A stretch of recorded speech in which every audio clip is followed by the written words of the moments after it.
Благодарам, почитувана подпредседателке, почитувани колеги пратеници, почитувана македонска јавност, почитуван министр за внатрешни работи.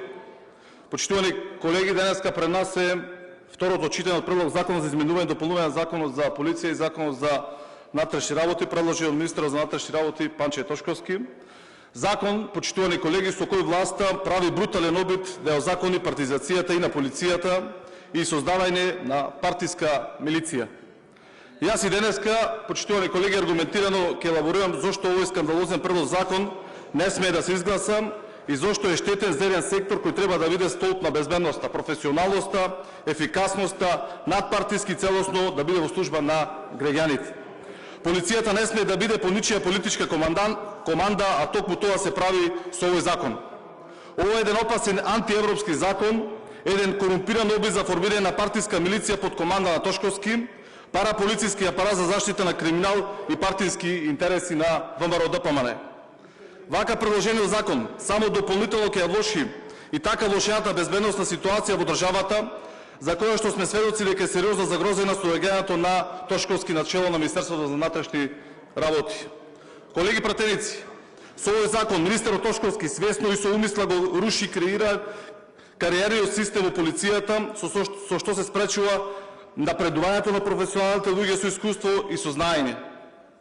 Се уриваат критериумите за искуство и образование за највисоките оперативни позиции во полицијата.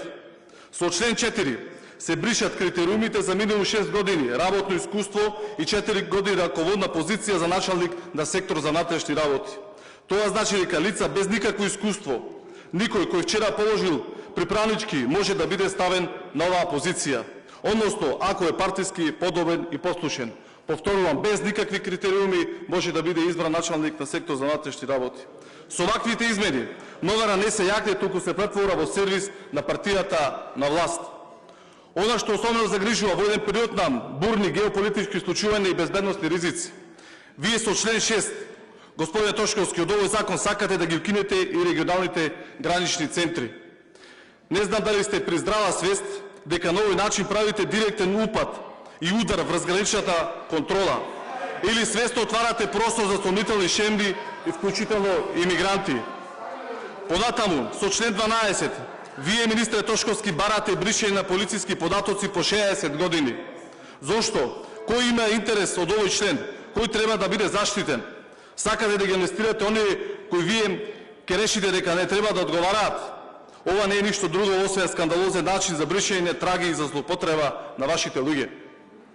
Еве уште еден доказ зошто овој закон е скроен за партиската војска на ВМРО-ДПМН. Со член 15 се подига возраст за вработување на 30 години, со што отворате простор за вработување на исклучиво само партиски кадри. Наместо да се отворат вратите за млади луѓе, образовани, со потенцијал, наместо полиција со свежа енергија, вие конструирате систем во кој партиските кадри се вдомуваат по партиска линија. И за крај, оно што го прави овој закон најскандалозен и што сериозно ќе наруши онака влошената доверба во институцијата, што треба да се бори против корупција и криминал, брешењето на член 19 од овој закон. Со ова се отвора можност луѓе кои се осудени со забрани за работа да останат во полицијата и да бидат амнестирани од одговорност. Наместо институција што треба да биде гарант за ред, законитост и безбедност, вие, министре полицијата, ќе ја претворите во прибежиште за лица со криминално досие. Дали намислите дека граѓаните ќе ви поверуваат дека ова е реформа, кога секоја негова измена и дополна не е ништо друго освен враќање на моделот тефтерчето и на мрачните практики од времето на Груевски? Овој закон не е реформа. Овој закон е реставрација на груевизмот, враќање на моделот каде партијата ја контролира полицијата, каде министрите одлучуваат кој ќе биде гонет, а кој ќе биде поштеден. Повторно ни се враќа МВР, каде што видовме како на бескрупулозен начин беа кршени човековите права на граѓаните. Да не дозволиме да не се повтори историјата, каде што на брутален начин од страна на владеачкото мнозинство, тогаш од ВМРО-ДПМН и раководството на Министерството за внатрешни работи беа преслушкувани граѓани, политичари и бизнисмени, луѓе на кои што брутално им беа кршени човековите права и слободи. Почитувани колеги, денеска одлучуваме дали ќе дозволиме полицијата да стане алатка за политички прогон, институција која ќе работи за интересите на една партија или заштитник на безбедноста на граѓаните. Размислете добро, почитувани колеги, поготово вие од ВМРО, ДПМН и владеачкото мнозинство. Ве повикувам да не бидете соучесници врз заструјање на најважниот дел од безбедносниот систем, полицијата и Министерството за внатрешни работи. Не заборавајте дека на овој начин станувате и вие заложници и ини жртви на Тошковски по рецептот на Никола Груевски. Како времето на Груевски сега се воспоставува систем на контрола, притисок и уцени. Никој нема да биде поштеден, секој што нема да слуша ќе биде таргетиран. СДСМ остро се спротивставува на овој предлог закон. И затоа денеска повторно бараме овие измени веднаш да се повлечат, институциите мора да останат во служба на граѓаните, а не на партијата.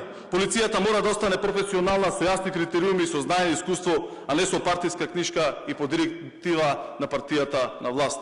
Благодарам.